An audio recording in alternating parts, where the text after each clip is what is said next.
No, 23. Yesterday was 23. Huh?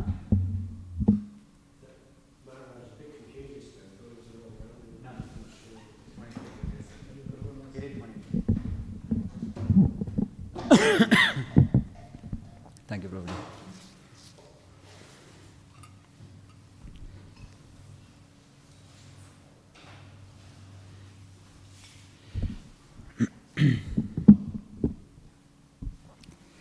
Jayo Radha Madhava Kunja Vihari.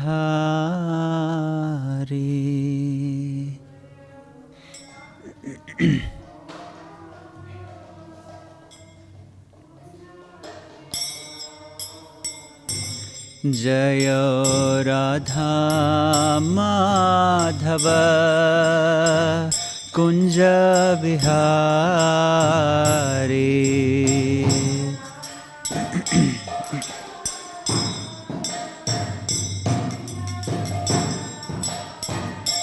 Jaya Radha Madhava Kunja Vihari.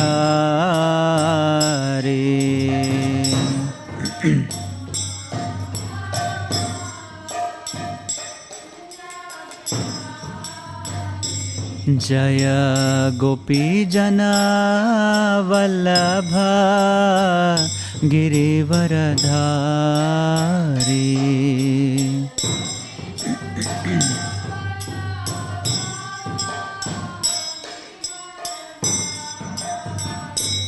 Jaya Gopi Jana Vallabha Girivaradhari.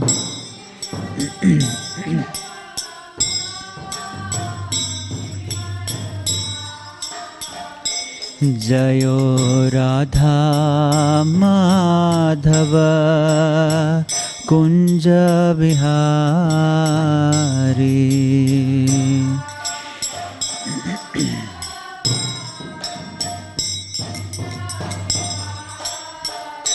Jaya Gopi Jana Vallabha Girivaradhari.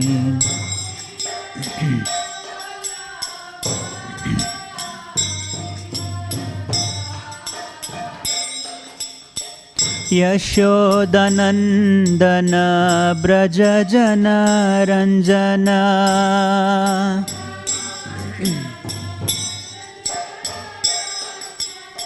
Yashodanandana Braja Jana Ranjana.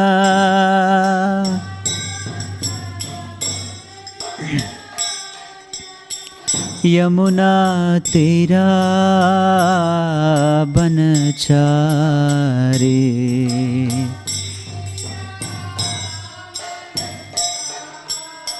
Yamuna Tira Banachari.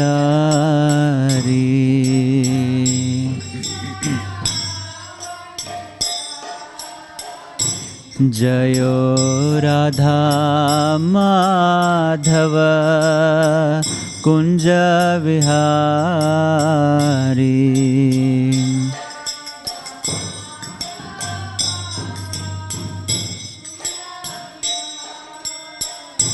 Jaya Gopi Jana Vallabha Girivaradhari.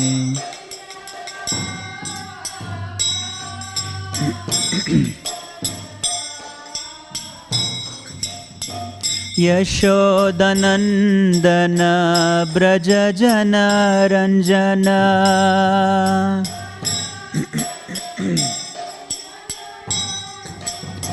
Yashodanandana Braja Jana Ranjana.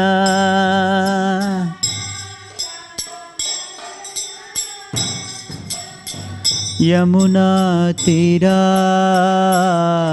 Banachari.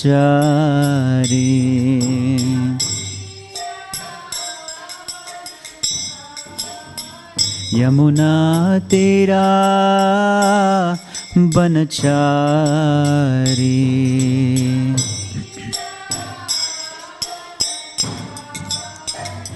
Jayo Radha Madhava Kunja Bihari.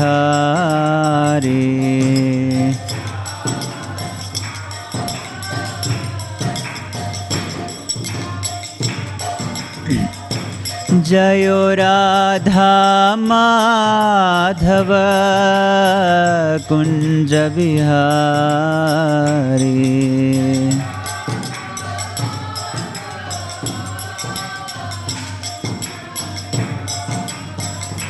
Jayo Radha Madhava Kunja Bihari.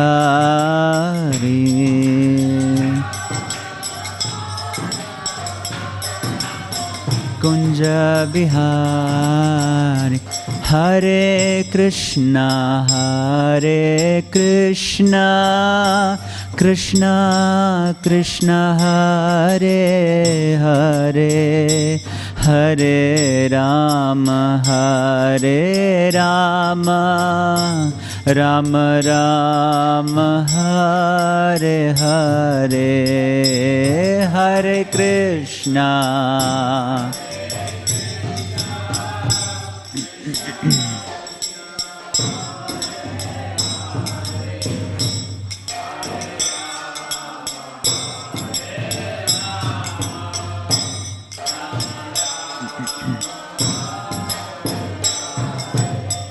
Hare Krishna, Hare Krishna, Krishna Krishna, Hare Hare, Hare Rama, Hare Rama, Rama Rama, Hare Hare, Hare Krishna.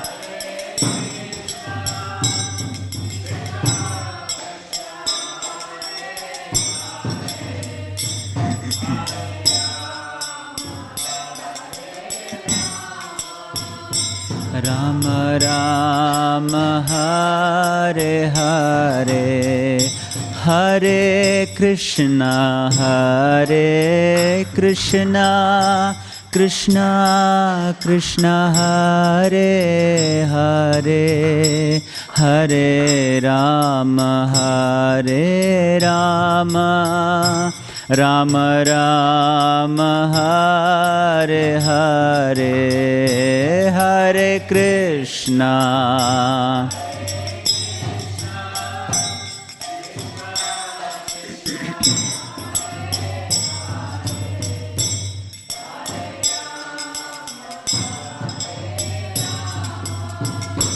Rama Rama, Hare Hare, Hare Krishna, Hare Krishna, Krishna Krishna, Hare Hare, Hare Rama, Hare Rama, Rama Rama, Hare Hare, Hare Krishna, Hare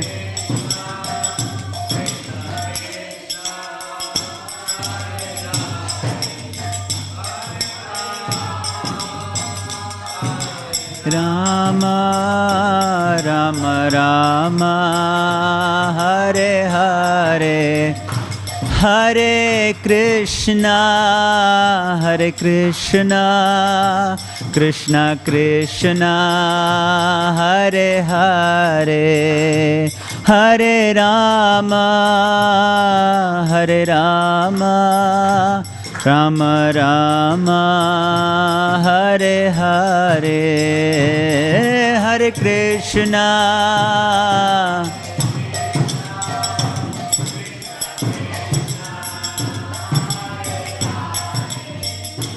Hare Rama, Hare Rama, Rama Rama, Hare Hare, Hare Krishna, Hare Krishna, Krishna Krishna, Hare Hare, Hare Rama, Hare Rama, Rama Rama, Hare Hare, Hare Krishna, Hare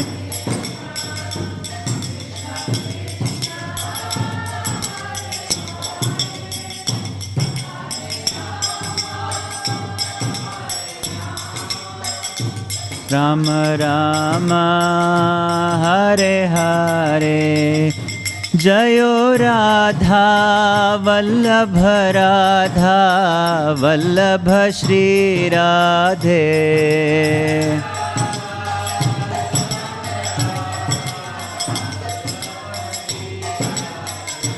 Jayo Prabhupada, Prabhupada, Prabhupada, Srila Prabhupada.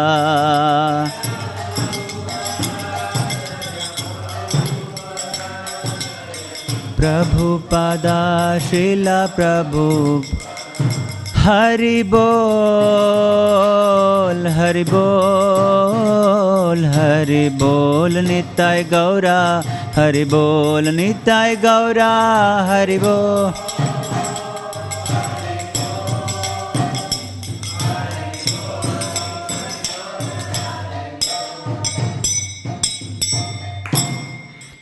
Srila Prabhupada ki jai. Jai Om Vishnupad Paramahamsa Parivrajacharya Ashtottara Shata Shri Śrīmad His Divine Grace A.C. Bhaktivedanta Swami Srila Prabhupada ki jai. Ananta Koti Vaishnava Vrinda ki jai. Granth Raj Śrīmad Bhāgavatam ki jai. Nitai Gaur Premanande. All glories to the assembled devotees, all glories to the assembled devotees, all glories to assembled devotees, all glories to Shri Guru and Gauranga, all glories to His Divine Grace, Srila Prabhupada ki jai.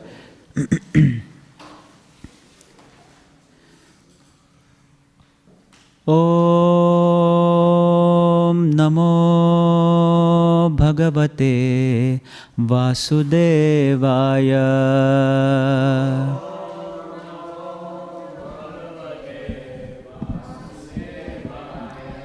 Om Namo Bhagavate Vasudevaya.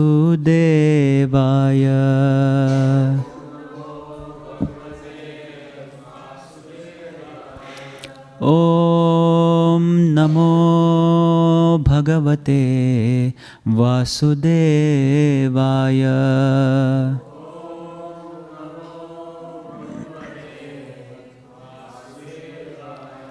Narayanam Namaskritya Naram Chaiva Narottamam Devim Saraswatim Vyasam Tatho Jayamudhirayet Nashtaprayeshu Abhadreshu Nityam Bhagavata Sevaya Bhagavatiruttamashloke Bhaktir Bhavati Naishtaki Krishnaya Vasudevaya Devaki Nandanaya Cha Nanda Gopakumaraya Govindaya Namo Namaha. Hare Krishna. Welcome all of you for today's discussion of Śrīmad Bhāgavatam. We are reading from Canto 6, Chapter 17, titled as Mother Parvati Curses Chitraketu. And we are reading from verse number 24. Atah prasadayena tvam Shapa mokshaya bhamini Yanmanyase hi asaduktam Mama tat kshamayatam sati Atah prasadayena tvam Shapa mokshaya bhamini Yanmanyase hi asadhuktam mama tat kshamayataam sati.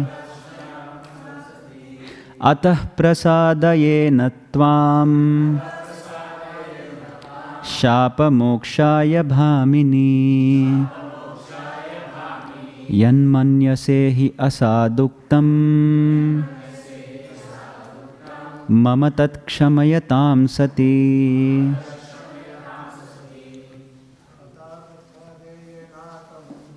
Ata prasadayena tvam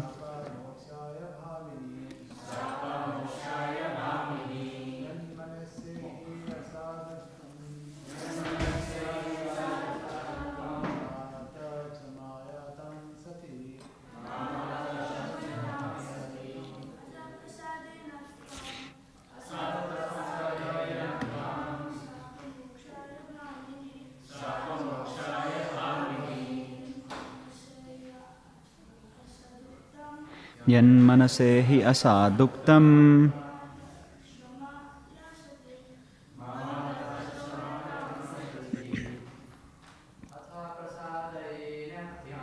Atha prasadayena tvam Shapa mokshaya bhamini Yanmanyase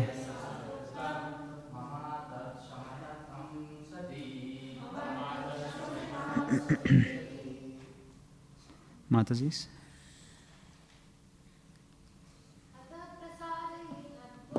Atah prasadayena tvam Shapa mokshaya bhamini Yanmanyasehi asadhuktam Mama tat kshamayataam sati. Atha prasadayena tvam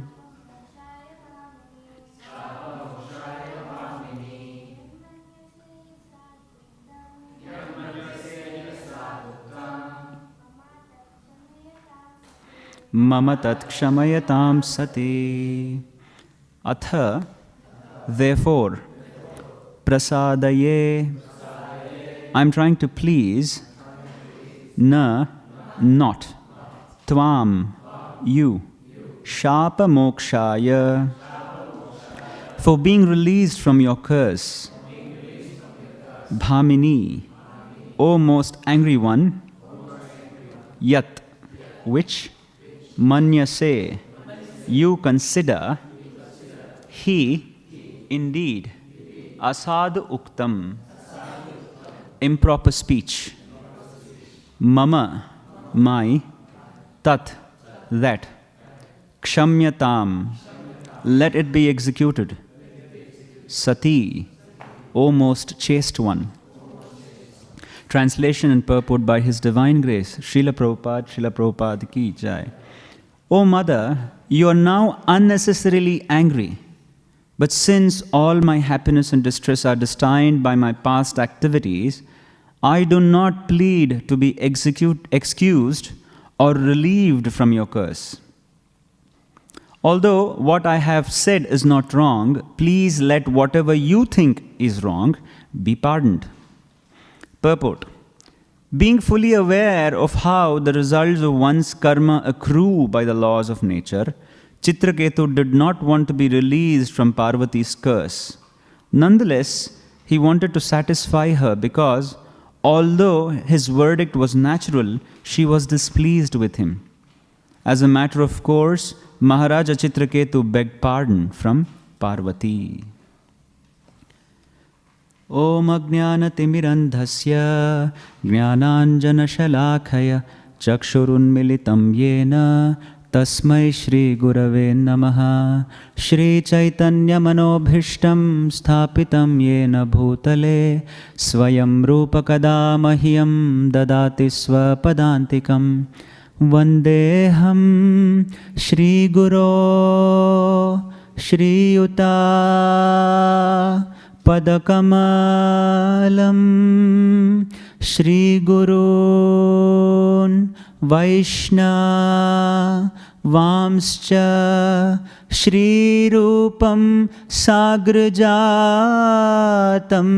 Sahagana Raghunathanvitam Tam Sajivam Sadvaitam Savadhutam Parijana Sahitam Krishna Chaitanya Devam Shri Radha Krishna Padan Sahagana Lalita Shri Vishakham Vitamscha He Krishna Karuna Sindho Dinabandho Jagatpate Gopesha Gopika Kanta Radha Kanta Namostute Tapta Kanchana Gaurangi Radhe Vrindavaneshwari Rishabhanu Sute Devi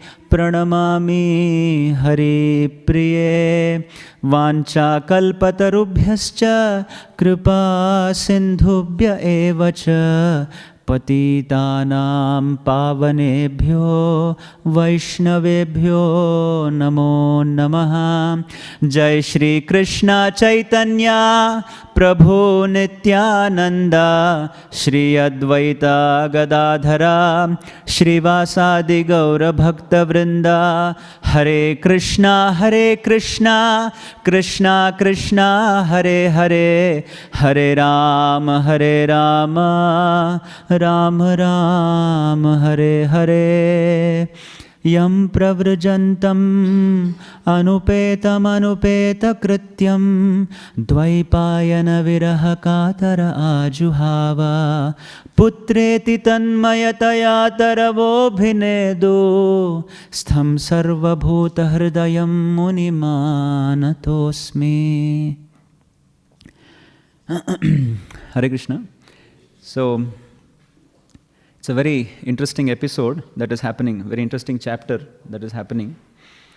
And we are hearing from such exalted personalities, Chaitanya Charan Prabhu speaking on these verses, which is so nice. So, what has happened just now is Chitraketu has been cursed by Mother Parvati for something that he did not even expect, actually, because he was not insulting to Lord Shiva, but still this happened to him. What is very interesting that comes out in this section of Śrīmad Bhāgavatam is karma, how it comes, because right now what he's saying, he's not asking an excuse to Parvati Devi, because he's not done anything wrong. So that's why if you see Prabhupada writes it very nicely. Although what I have said is not wrong, please let whatever you think is wrong be pardoned. You see, he's not saying pardon me. He's saying I've not done anything wrong, but because you think I have done something wrong, please pardon me. So he's very clear. He's not shaken by the curse. But he's also saying he's not holding Mother Parvati responsible for the curse. You see, this is one very interesting nature of a devotee. Prabhupada writes this. Being fully aware of how the results of one's karma accrue by the laws of nature. Krishna, in the Bhagavad Gita, 4th chapter, Krishna says, Karmano hi api bodhavyam cha vikarmanaha, akarmanascha bodhavyam gahana karmano gatihi. The happenings of karma is very difficult and complex, because generally, we know something bad happens to us, we try to find a reason. I came back from Vrindavan a week ago, and then I fell sick. For a week, I was literally bedridden. So my mind was going back and forth to say, what did I catch and where did I catch? Must be in the flight, must be in Singapore, or must be here, or must be in Vrindavan. Must be the mosquitoes which came into the room and bit me. You see, I was trying to find out a reason of why I became sick. See, generally this is the nature of human tendency. They try to find a cause, which is not wrong, because this type of searching will not happen in an animal kingdom, because animals will not find out why did I not get food today. Animals will not think like that. They don't find a cause.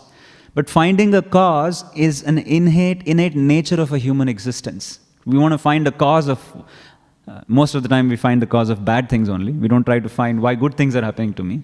So they try to find the cause of bad things, just as I was searching for why I became sick. In this case, Chitraketu is not trying to find the cause of his curse, because what he received from Mother Parvati was quite drastic. Because he didn't receive a small curse. He's been cursed to become a demon, actually. So that surprisingly, what's interesting is, if you just rewind a little bit back, he's just now recovered from his child's loss, and then he's been preached by Narada Muni, and after that, he's met the Lord. He's met the Lord face to face, he's seen the Lord, he's witnessed the Lord face to face, and then he's almost in a liberated state because he's met the Lord. And what else does someone expect, you see? And then he's been very happy, and then all of a sudden, the curse comes out of Mother Parvati's mouth, you see? Very quickly, his fortune has turned very quickly. Generally, if we put ourselves in his position, what to talk of coming to the temple and taking the darshan? He has taken the darshan of the Lord, you see. So generally there will be an air of superiority, that now mera to life ho gaya. I've been delivered already now. I've seen the Lord. Nothing else is remaining in my life anymore. So I'm in one sense Jivan Mukta. I'm liberated even in this material body, you see. We will not even expect that something like this can happen, you see. So in one sense his karma was finished, in one sense, because he's seen the Lord. And yet, Prabhupada writes that he was cursed by Mother Parvati, and he did not hesitate.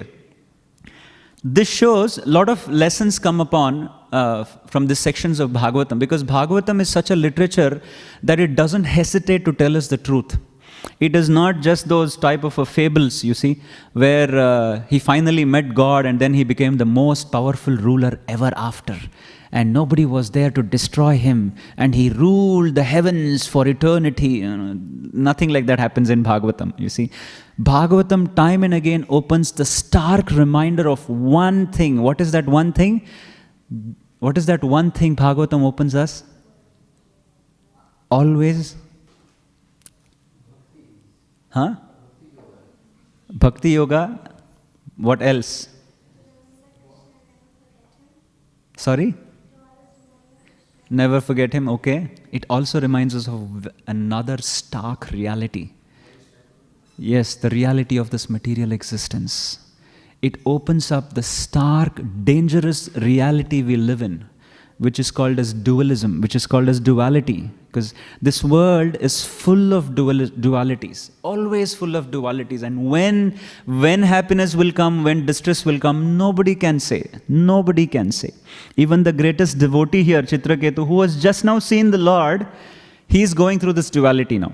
Right now he was just very happy in his aeroplane, and all he did was an innocent laughter to his friend Lord Shiva. What happened? Shiva and wife was sitting on the lap. This lap business also is very dangerous. Lap business is very dangerous. All mishaps happened because of the lap only. Even Hiranyakashipu got killed on the lap of Nrsingadev. So one of the Prabhujis called Sudama Prabhu, he says, this is laptop business. Dhruva Muni was cursed because of the lap, you see. He didn't get a place on his lap. Pandavas revenged the Kauravas because of the lap of Karna and Duryodhana. So, this business of the lap is very dangerous. So in this case, Lord Shiva is putting his wife here, and then, of course, Chitraketu did not insult Lord Shiva, but in a very friendly gesture, because they both were friends, both were equals. But what happened? Very quickly, it seemed as if Mother Parvati was disturbed by his laughter. Although she owns this material world, she runs this material world, she's perfect in one sense, and yet she commits mistakes. Therefore, there is only one person who does not commit mistakes. Who is that? Krishna. That's why he's called as? What's his name? Huh?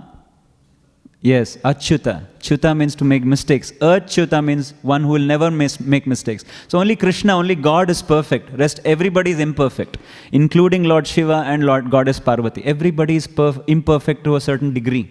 Of course, we can't compare Mother Parvati to a mundane lady, but she's a very exalted personality.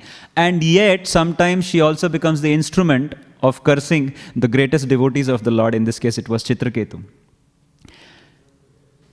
But because of this curse, one very interesting thing happened. What was that? Krishna showed that my devotees, name bhakta pranashyati, my devotees do not get bewildered. In whatever trying circumstances they are put in, they never get bewildered. In fact, Krishna says in the Bhagavad Gita, Gneyah sanitya sannyasi yona dveshti na kankshati nirdvandvo hi mahabaho sukam bandhat pramuchyate. My devotee, or a devotee who is Gneyaha, and he's a Nitya Sannyasi. Nitya Sannyasi means what? He's always, Hare Krishna, please come in. He's always in a renounced state. Sannyasi doesn't mean only wearing an orange robe. Sannyasi means one who is always renounced in thought, word and deed. So he's always renounced, and he is Nadveshti na Kankshati. You know what is Kankshati? What is Kankshati? Huh?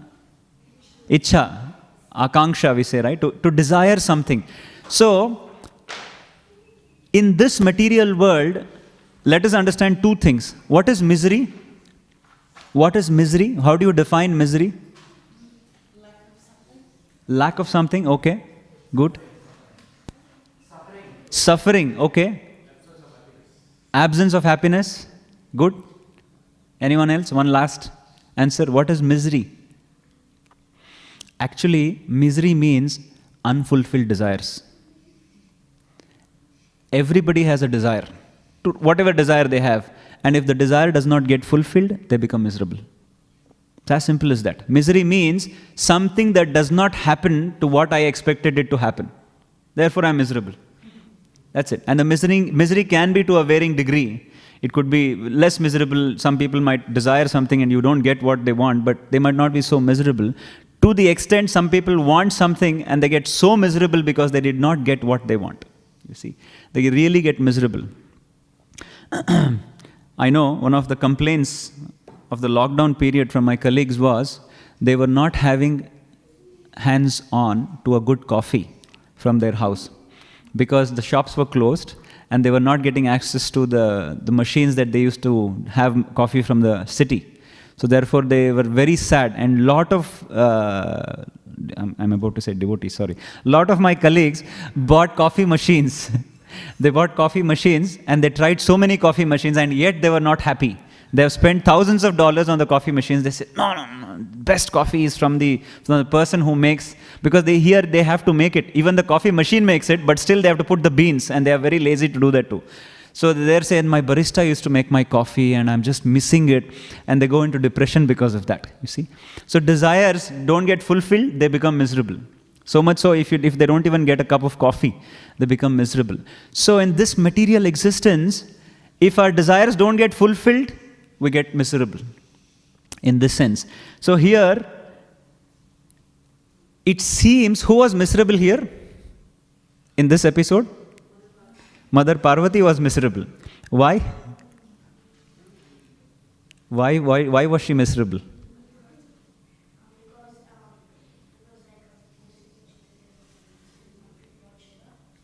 Lord Shiva? I only heard the last two.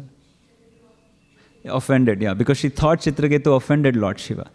See, what was happening, there was a Ishtagoshti happening in Lord Shiva's kingdom. Lord Shiva was preaching to his disciples.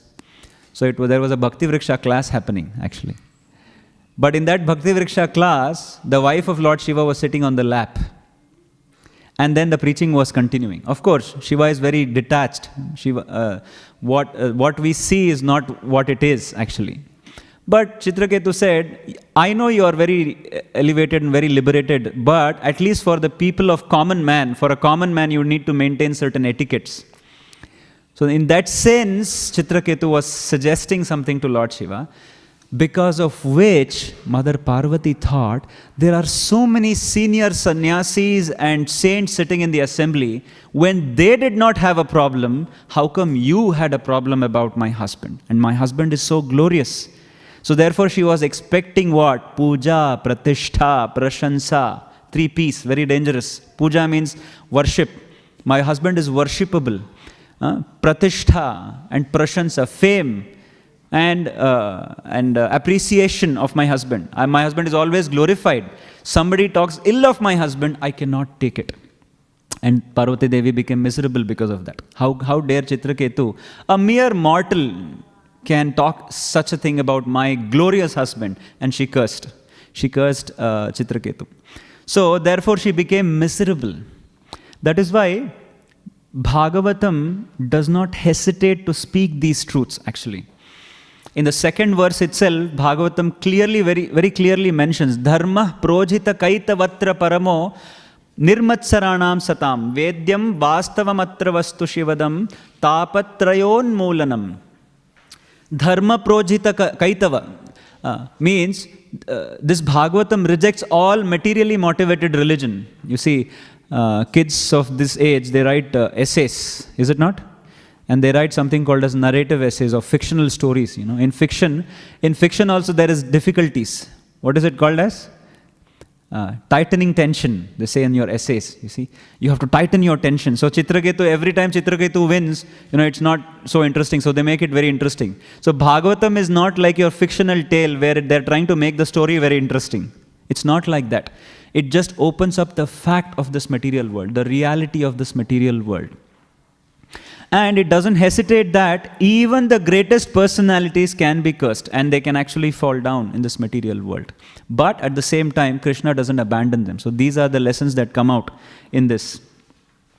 If you remember, we had studied a few months ago about how Bhagavatam preaches like the Vedas and the Itihasas. It preaches like Vedaha Puranam Kavyam cha Prabhurmitram Priya Evacha Bodhayanti iti Prabhos Trivid Bhagavatam Punaha. Jiva Goswami mentions this in the Tattva Sandarbha, that Bhagavatam preaches to us in all ways. It preaches to us like Vedas, it gives us authority, it also preaches like instruction, like a friend, Mitram, and it also preaches like a lover, like a friend, Priya Evacha. So here, Bhagavatam is giving us a stark reminder like the Vedas to say, in this material world, anything can happen at any point in time.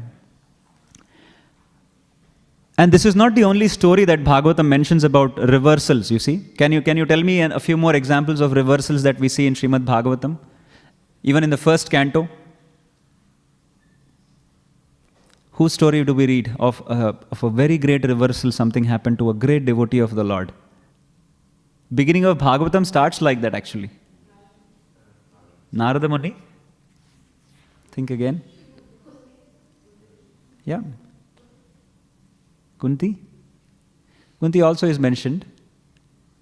Parikshit Maharaj, is it not? If you see, Parikshit Maharaj just got cursed by a young boy, Shringi.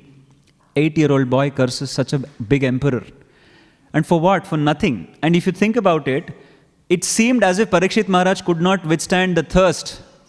But that same personality could stay without food and water for 7 days and 7 nights.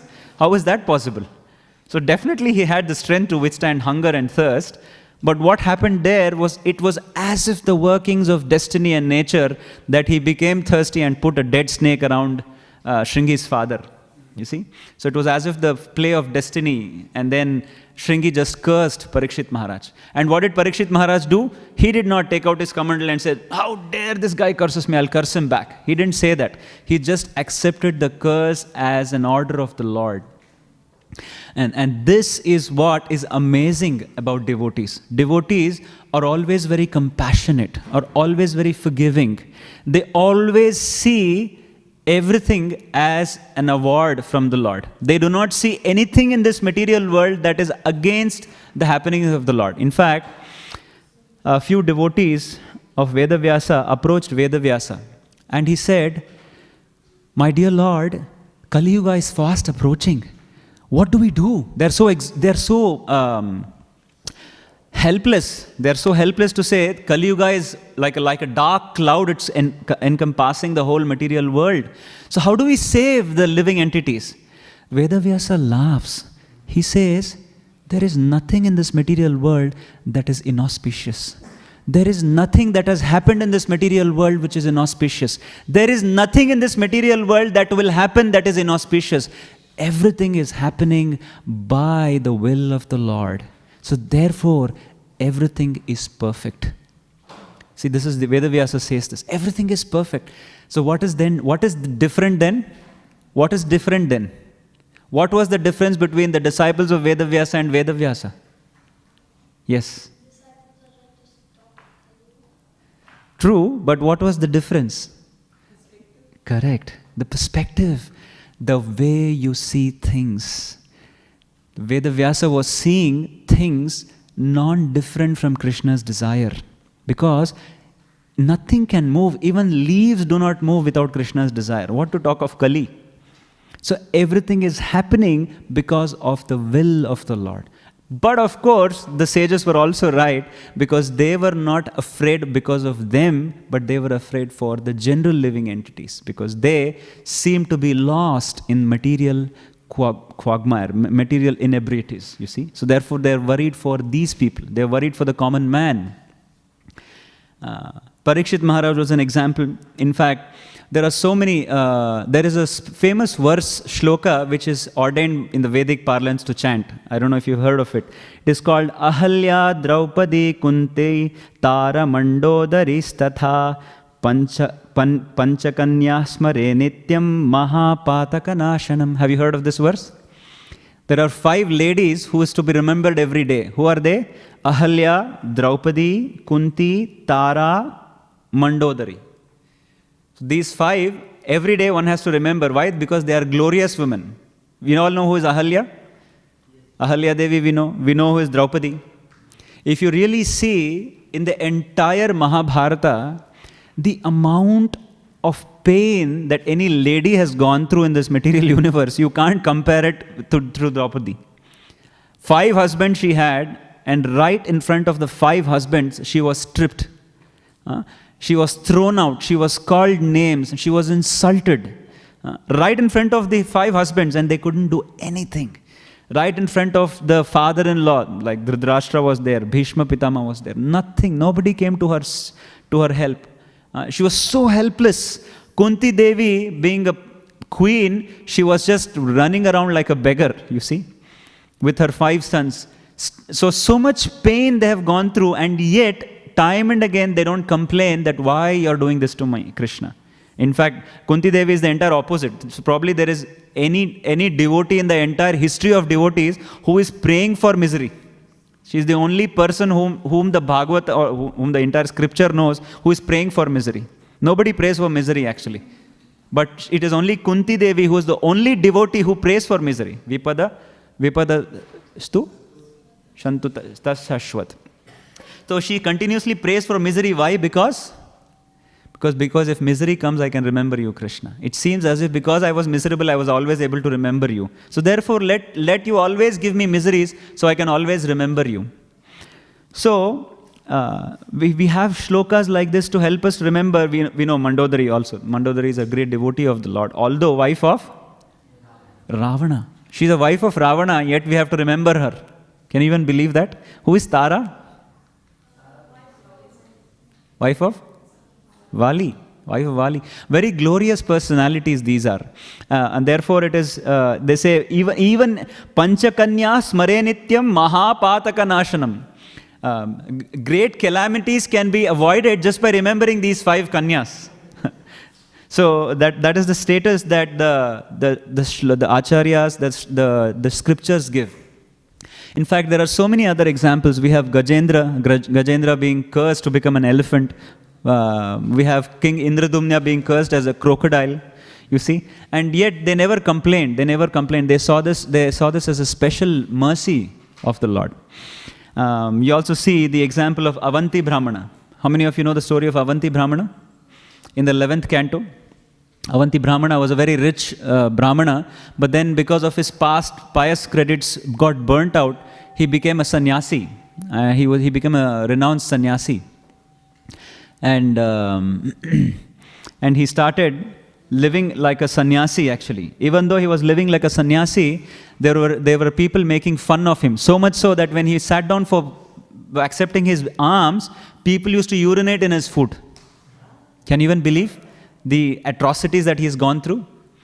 And then he says, these people, my karma, time, they are all not responsible for my misery. Who is that? Avanti Brahmana is saying, these people are not responsible for my misery. Actually, it is my own mind which is responsible for my misery. You see? So that is what the perspective of an Avanti Brahmana is. Do you want to come in? Yeah, it is.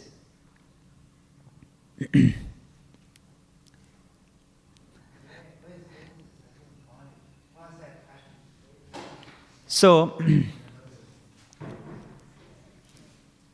Krishna, time and time again in the Bhagavad Gita also he reminds, Matra sparshastu kaunteya shitoshna sukha dukkadaha agama apaino nityas tam titikshasva bharata. So this quality titikshava is what?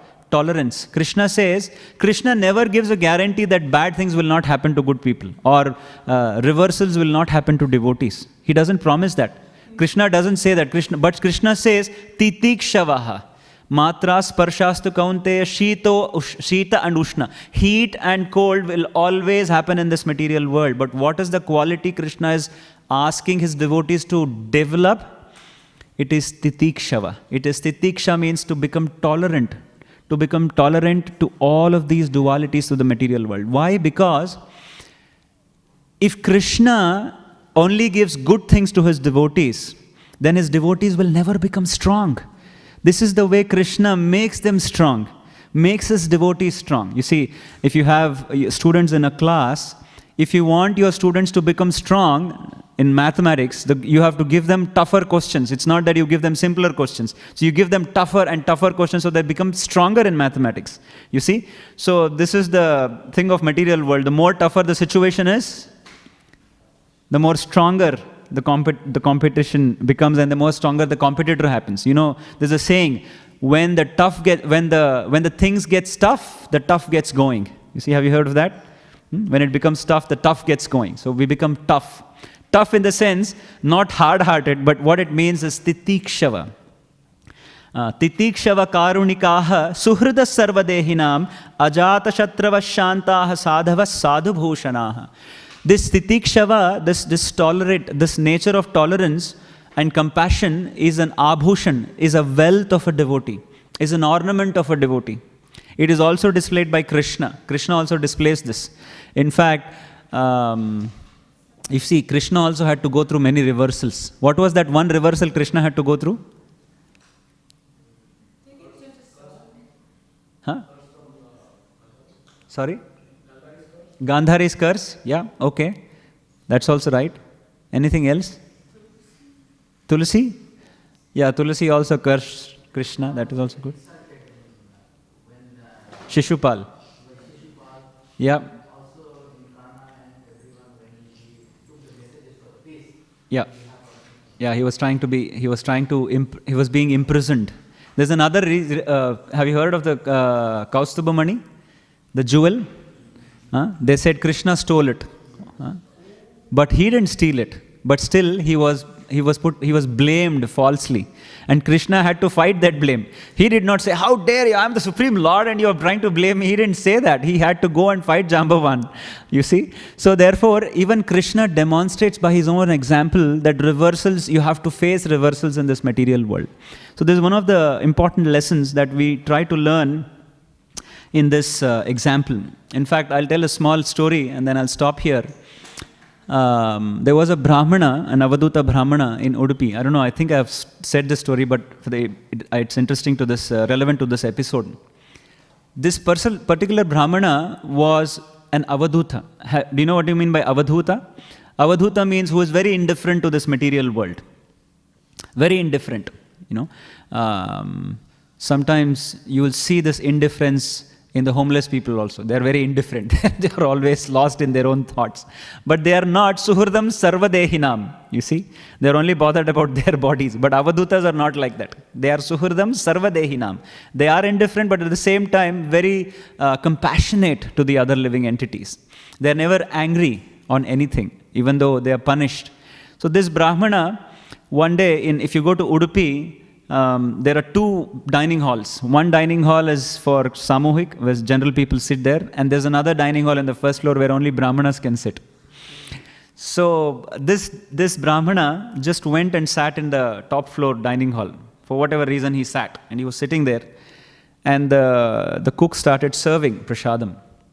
And generally in the Brahmana section, you don't sit wearing stitched clothes, using stitched clothes. So you have to sit using chadar and dhoti. So he didn't even have a chadar. He looked like a very poor Brahmana. So he was sitting there and waiting for the prasadam to be served on the plates.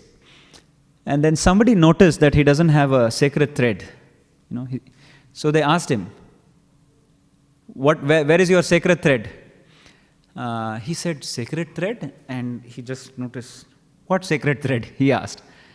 Then at that point, the guy who was serving became very angry, because your identification, you're a Brahmana, means you need to have that sacred thread. Whether you have Titikshava, Karunika, doesn't matter.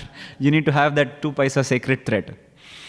So he said, what thread? I don't have any thread. Then he said, this is only for Brahmanas. Get up. Go away. Go to the different dining hall. This is only for Brahmanas? He asked again. Yes. You're not a Brahmana. I don't see the sacred thread on you. Now he said, Brahmana I am, but sacred thread I don't have. He said, now he became even more furious. This guy is arguing with me now that he is Brahmana but he doesn't have a sacred thread. Oh, what does he mean? And then he calls a few cooks and he says, we need to drive him away. He's just creating inauspiciousness among the Brahmanas. Look at him, he's dirty, he doesn't have a sacred. So all these expletives started coming out now. So they started shouting at him. They said, now we are warning you, just get up and get out of this dining hall. We don't want to become physical with you. We are all Brahmanas. We are all very compassionate living entities for others. Suhurdam se sarva dehinam. Please get up and get lost from here. And he said, I came here for prasadam. This is prasadam hall only, right? They said, yes, but you are not supposed to eat here. Get up and get lost. Then he said, he's Avaduta, he's indifferent. He said, why I have to get up? You serve me prasadam, I'll have prasadam and then go. At this, their tolerance limit reached. They just picked him up and threw him out of the temple. Not of the hall, but they took him out and threw him out of the temple compound. Now, as soon as this happened, the Brahmana, if we were there in the place of the Brahmana, what would have been our reaction? Immediately we would have taken our kamandalu or our Tupperware plastic bottles. We would have cursed to say, how dare you push a Brahmana? And then may you rot in hell. You see, we would have cursed the people, you see. This Brahmana fell down, and he was old. He was not a young person. He just fell down, and then there was another person who knew this Brahmana. So he came and he saw, oh my God, what happened? And then he lifted him up and he said, what happened? Why did they throw you like this? He said, all he said was, I don't know why they threw me. I was hungry, but they said, I cannot eat. Maybe the Lord does not want me to eat. And he just dusted his clothes and simply walked away from the temple. Now, this behavior is quite amazing. And the person looking at this old man, this person was a Brahmana, of course, so he saw and he could identify that this here is a real Brahmana. Here is a Titikshava Karunikaha Suhurdam Sarva Dehinam.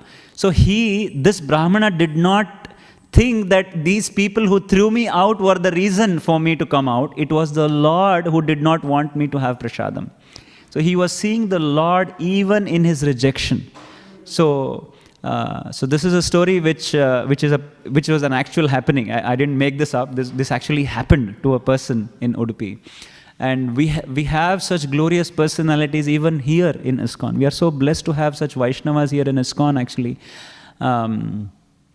I have seen certain Vaishnavas being argued with on the philosophy of Krishna consciousness. And I have seen certain saints in ISKCON, they didn't get disturbed. They were trying to convince him, and if they don't get convinced, they were on their own. They were not disturbed by the slightest provocation of these people outside. So we are very gifted to have some such saints around us as well, who are full of compassion, who do not get disturbed because of these material incongruities. So I'll stop here, I'll summarize and stop to say these sections of Śrīmad Bhāgavatam are a great lesson for us. Although it is very difficult for us probably it's not the curses that might happen, but it is the challenges that the material world will throw us. It could be health, it could be wealth, it could be any material challenges that the material world will throw at us. And the first thing we get to do is get disturbed by that situation. But that disturbance shows our immaturity in Krishna consciousness, how immature we are, or how grounded we are in Krishna consciousness. The more grounded we are, the more mature is our Krishna. It's a yardstick by which we can measure our own Krishna consciousness. A little bit of change, a little change in our material circumstances, we become disturbed to a large extent. That shows we are not even Krishna conscious to a little tiny extent. But if we do not shake, our Krishna consciousness does not shake, even though we go through very ghastly and gory difficulties, then we know that we are actually in tune with Krishna. Ritéritam pratiyeta na pratiyeta chatmani. Tadvidyad atmano mayam yathabhaso yathatamaha. When we come to the position to see that this material world is also an orchestration of the Supreme Lord, and when one does not get disturbed, we see saints in, Kadamkana Maharaj is right now in Vrindavan. What he's going through in his life is quite amazing. And when we see him, when I saw him a couple of weeks ago, his face is even more glowing. He's even more delightful to look at. So these are the examples of devotees who do not get shaken because of material circumstances.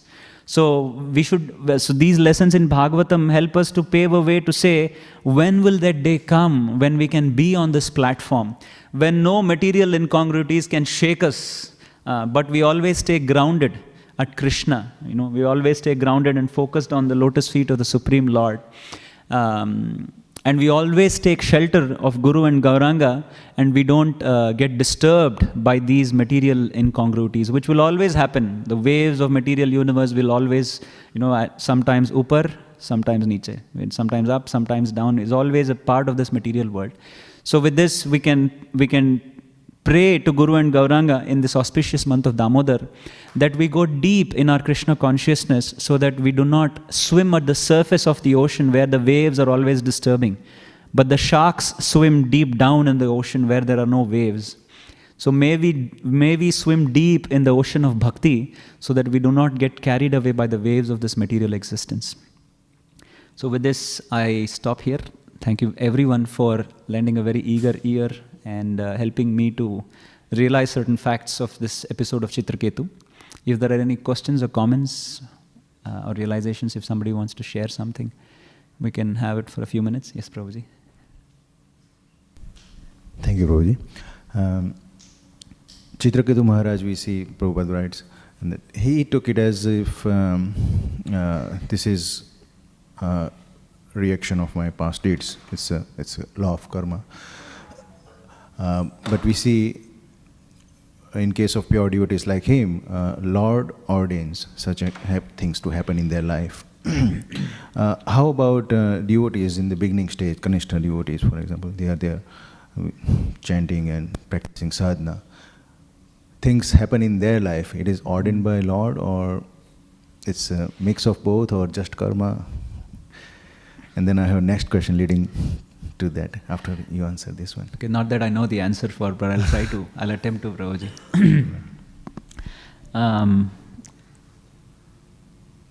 Actually, everything is ordained by the Supreme Lord only.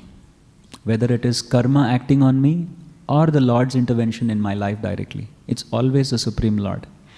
Because there is nothing that can happen without the Lord's sanction in one sense. But what is missing in the case of a neophyte is the shelter aspect. Because as devotees progress in Krishna consciousness, when material energy hits them, they become even more surrendered to Krishna, because they are mature in their practice of Krishna consciousness. But for a neophyte, it's a shaky boat. You see, the boat starts shaking. So therefore, The only missing fact that happens for a neophyte devotee is that he doesn't have a strong ground to stand on when certain challenges happen to him in the beginning stages of Krishna consciousness. But if his intention is pure, and if he's walking towards the right direction, and he's in the association of the devotees, Krishna, although gives him challenges, because he's already started his journey of Krishna consciousness. So therefore, he's already under Krishna's shelter in one sense. He's under Srila Prabhupada's shelter in one sense. So therefore, the Sangha, the association of the devotees, will protect him, will pull him out of that difficulty in no time, actually. So that's one hope we have for neophyte devotees. And we see this in our own practice. In our own congregation, we have had devotees who had to go through very severe traumatic experiences in their very beginning stages of Krishna consciousness. I remember one devotee he had just joined Bhaktivedanta and he was diagnosed with blood cancer.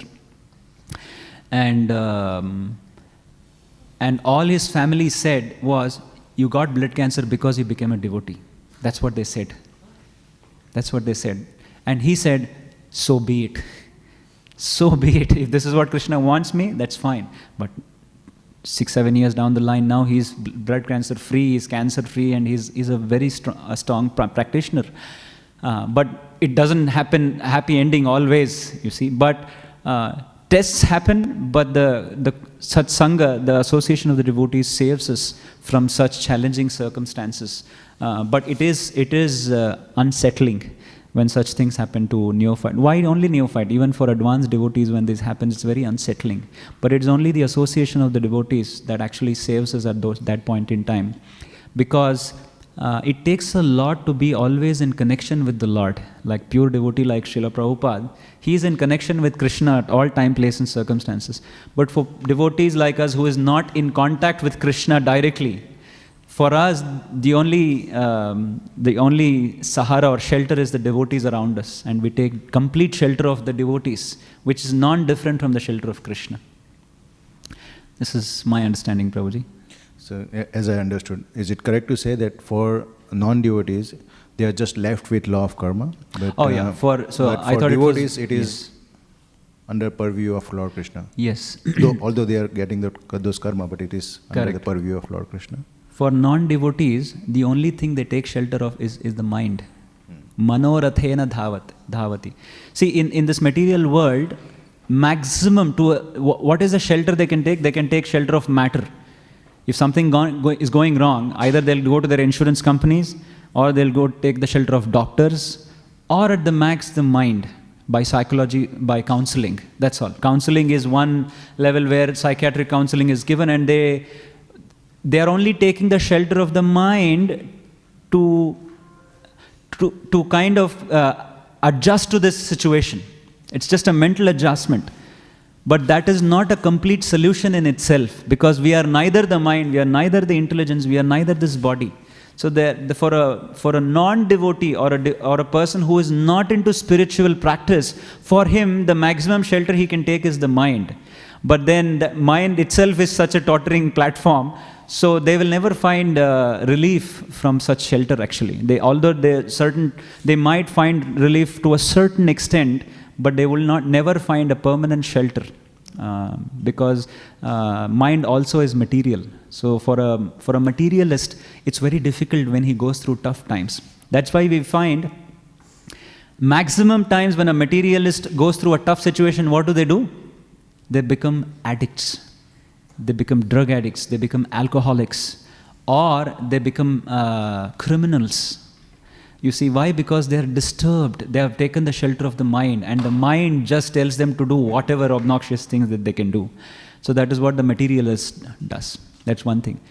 There is another danger also of so-called people who are spiritualists, who take the shelter of scriptures, but they end up becoming monists.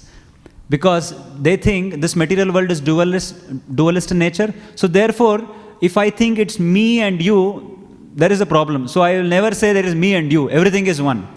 So I am God. So finally, it's again a mental platform only to say, actually I am God, everything is my Leela. So the monists or Mayavadis end up like that. So to remove duality, they will think they are God. They think they are on an absolute platform, which they are not. So therefore, there's so many dangers of this material world which we cannot escape. And the only shelter is Sanchintayed Bhagavatas Charanaravindam, to take the lotus feet of the Supreme Lord.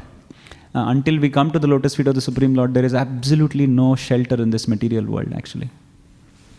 Thank you, Prabhuji. It's my understanding, Prabhuji. And the other question was about karmavad, that people talk about, work is the thing you get to do. Achieve your dreams, work hard, everything is achieved. All this karma and law of karma and all these things are just, nonsense. Yeah. So, what do you say to them? So these are called as materialists. Work is worship people, isn't it? Work is worship, work is religion. Work is worship, work is religion. They don't believe in law of karma and just work and you will get everything you want. Yeah. But what suppose his boss does not give him salary? The boss says, I believe in karma too. If you're working hard, you should be getting money by the arrangement of karma. So I will not give you my paycheck. From tomorrow, no paycheck. So these are the people again on a tottering mental platform, because they do not want to accept any authority. And these are the people whom everything is going very hunky-dory in their lives. So still then they won't complain, because as long as there is money in the bank, and they have health in their youth in their body, they don't care, because everything is going very nicely. So therefore I am the master of all I survey.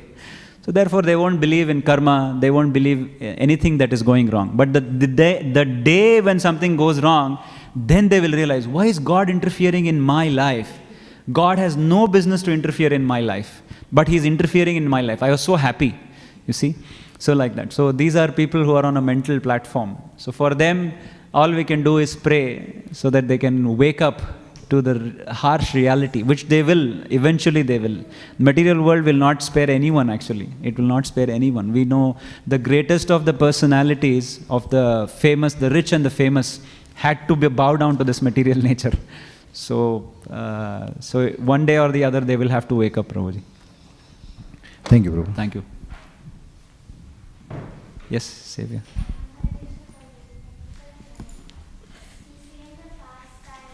Of when Krishna was blamed for stealing the customer money, Prabhupada says in the purport that if a devotee is blamed, then they should stand up for their own reputation, and that's what we see what Krishna did. He stood up for himself. But in this pastime, we see Chitraketu Maharaj, he accepts the curse. He doesn't stand up for himself. Yeah. And even in Parikshit Maharaj's case. So, how can we understand this? In fact, you see the translation, he is not agreeing to his wrongdoing. Chitraketu did not say, I did a mistake. He is telling clearly to Parvati Devi, it is you who thought that I did something wrong. So if you think that I've done something wrong, please pardon me. And the reason that happened in this case at least was, Parvati Devi is a very exalted personality. The one thing Chitraketu was not happy about was that somehow Mother Parvati was sad or was disturbed. Although he was not the cause, but he was in one sense the cause of her misery.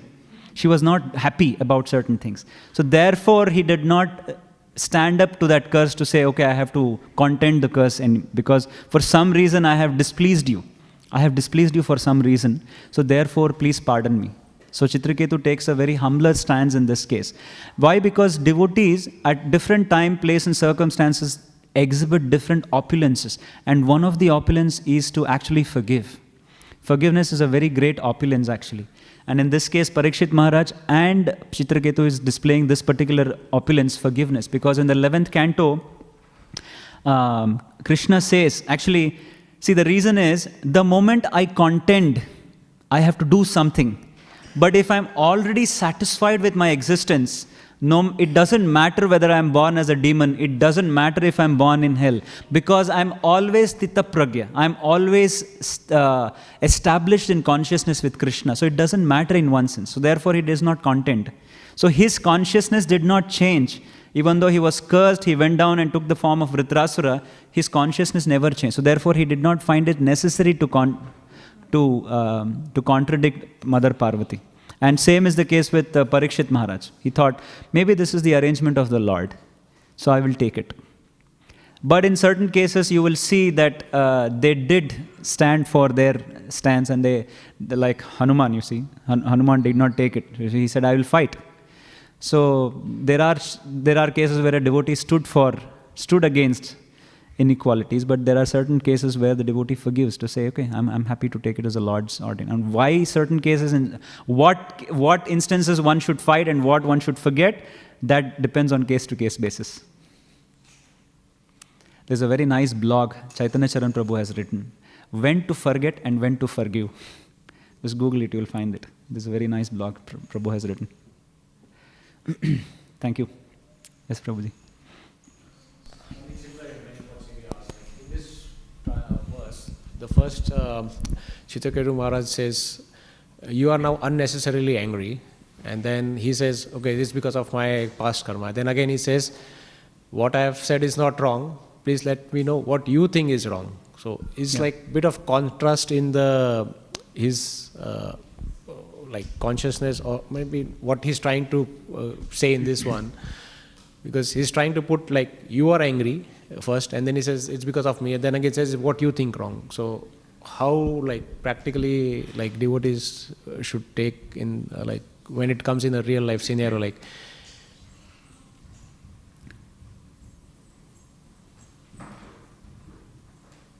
So in this case, mainly Chitraketu is not holding Mother Parvati as the reason for that curse. Because the devotees, this is one example of forgiveness. So what is forgiveness? Forgiveness means I don't hold a grudge on you. I don't say that you are responsible for my happening. I'm suffering because of you. So if you still I'm suffering because of you, but anyways I'll forgive you. That's not forgiveness. Yeah. You know what I mean? Yeah. Similar is happening here. Exactly. For my limited knowledge, I think something is like that. Right? Yeah, but no, Chitraketu is clearly saying you have unnecessarily become angry, and but since I know that the curse that you have given me is not because you are responsible for it, but because of my past activities. So therefore, I'm not asking pardon me, because I am giving the blame on my own karma. So I am being responsible for the curse that you gave me. You have cursed me, but I am responsible for that curse. But I still say that it was unnecessary, and you thought that I was being unreasonable to your husband. You thought. Because he is also, in one sense, explaining his situation that I in no means insulted your husband. Because if he did say that, sorry, I insulted your husband, that means he's agreeing that he insulted his husband, right? So therefore, he's very clear in his stance to say, no, I did not unnecessarily, you are being unreasonably angry on me, but I still take your curse because it's my own doing. So it's I forgive you, but at the same time, I accept that your curse, I still accept your curse. So it's like that. So it's a very interesting predicament of Chitraketu. And the way, that's why you see Bhagavatam is another literature which tells you the culture. In this culture, the fine art of speech also is coming out. That he is not just saying, oh, sorry, I didn't make a mistake, but you cursed me. No, it's not like that. It's a very mature communication that is happening. And Bhagavatam also is, it also gives you a glimpse of that superior culture. And you'll see this in the beginning canto also, when Arjuna returns back. Arjuna returns and Yudhishthira Maharaj is asking questions to Arjuna. He does not directly ask, what is that inauspicious thing? He goes around the bush, he beats around the bush to say, I heard certain inauspicious signs. I heard there were tears in the bulls and the cows. I heard that. So finally, can you please tell me what happened? You see, so there's a fine art of speech also, which is practically lost in today's communication. But here we see that Chitraketu is putting forth his like how he put his point forward. How he's putting his point forward to Mother Parvati. That's my observation, Prabhuji. Does it answer you? Yes, but I'm for me it's like little, with my limited knowledge, it's become it's, because we have seen in past, when Parikshit Maharaj was cursed, he didn't question back. Or we have seen like in when Amrish Maharaj, they didn't question back. Here it's like little bit of not questioning but putting one's point forward. Yeah, but in that case, Parikshit Maharaj was not in front of Shringi. Yeah. See, he just heard the curse that he has been cursed.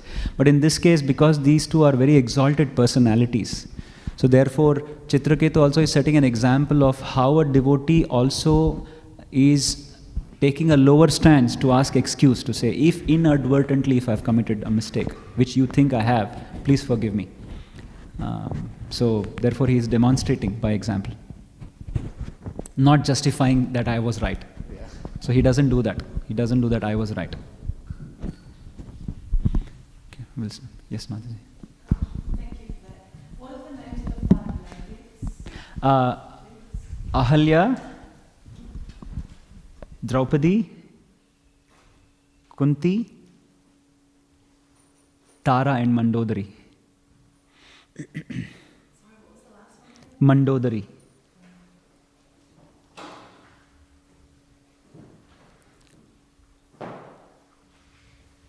Thank you, Mataji. Thank you, Prabhuji. ग्रंथराज Shrimad Bhagavatam की जय, शिला प्रभुपाद की जय, अनंत कोटि वैष्णव वृंद की जय, निताय गौर प्रेमानंदे हरि हरि। श्री श्री राधा दामोदर की जय, श्री श्री राधा वल्लभ की जय।